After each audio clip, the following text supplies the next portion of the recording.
When a man first gets married, he's thinking, I'm going to protect her. I'm going to provide for her. I'm going to help solve her problems. I want to make this woman happy. This is all the stuff I want to do. And there's such passion.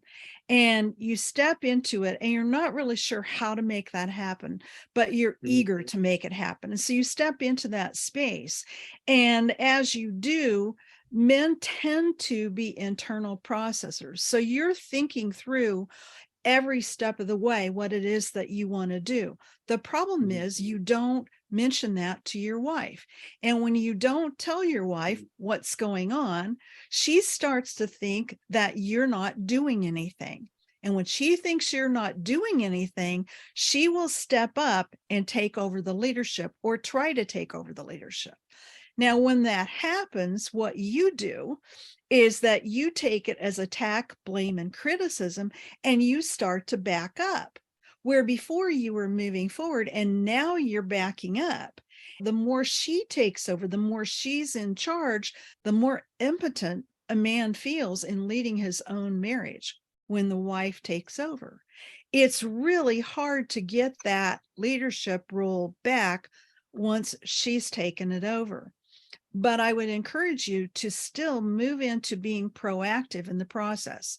And what I mean by proactive is when you have something going on that you want to do, that you bring it up to her, that you say, hey, I'm thinking about this. What are your thoughts? Because the best way to keep somebody from giving you unsolicited advice is to ask for advice before they have a chance to give it to you. And now you're back in the leadership role. You know, they say the leader is always the one who asks the questions. So you're asking the questions, and now she gets to respond to you. And when she responds to you, then you don't have to do what she says. You don't have to even agree with what she says.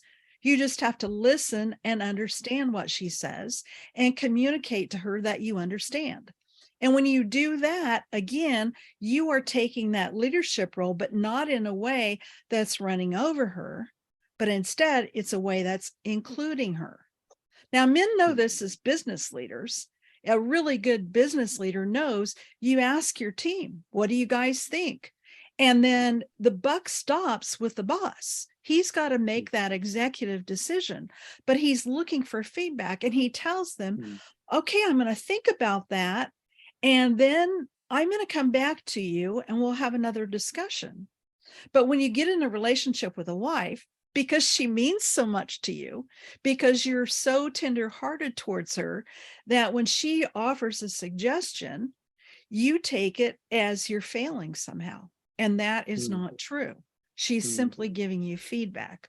So again, you're going to have to start with small steps along the way that will help you get in that position of being the leader again.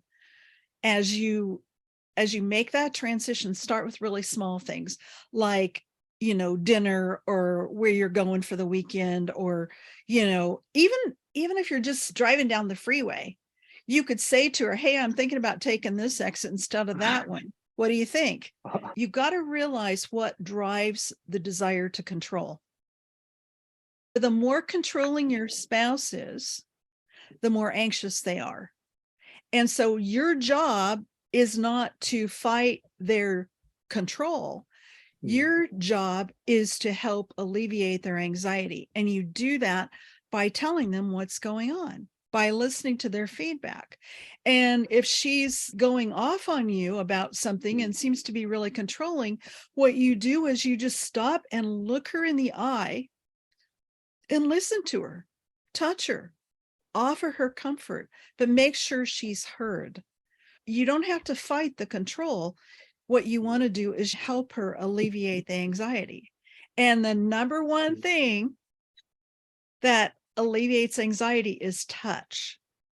So if you're touching your wife and you're listening to her and you're saying, I hear what you're saying, you're really worried about, if I take this exit, it's going to make us late. I hear that. And you touch her, it changes the mood. And then you've got a decision to make. You've got to decide, do I want to take this exit, Or do I want to go the way she wants me to go? And the reason that you want to still make that decision is you're going to make a conscious decision. And she might actually be right. And you've got to allow room for that, because a lot of guys are like, oh, you're not controlling me, I'm not doing that.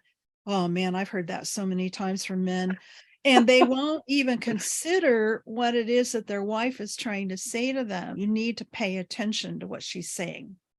If you go back to that point where you're holding this vision of her when you first met her, you're going to be a lot more tenderhearted towards her. And you want to address her as though she's still the person that you fell in love with. Okay. You want to protect her. You want to provide for her.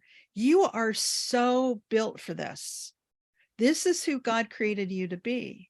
And I see men over and over back up and back up and back up.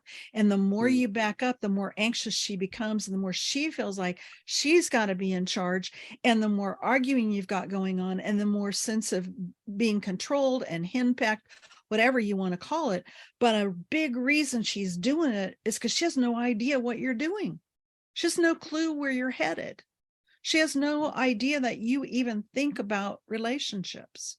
If I hadn't worked with couples for so long, and if I hadn't worked with men and women separately, because that was always part of my practice, was that I would work with them separately.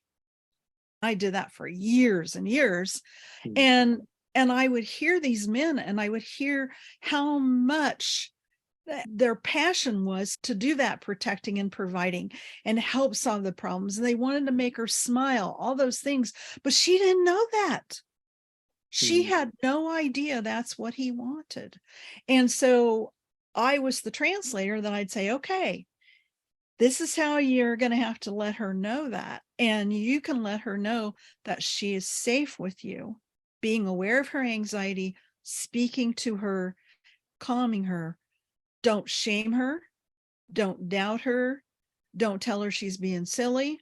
If she's scared, if she's crying, if she's afraid, or even if she's just verbalizing, well, what about this, or what about that, or I think you should do this, or I think you should do that, then touch really does come into play. And you can touch her arm, touch her shoulder, driving in the car, just reaching over and taking her hand. Even if you don't say a word, just taking her hand lets her know that you notice that she's there and that she matters to you. But instead, guys pull back.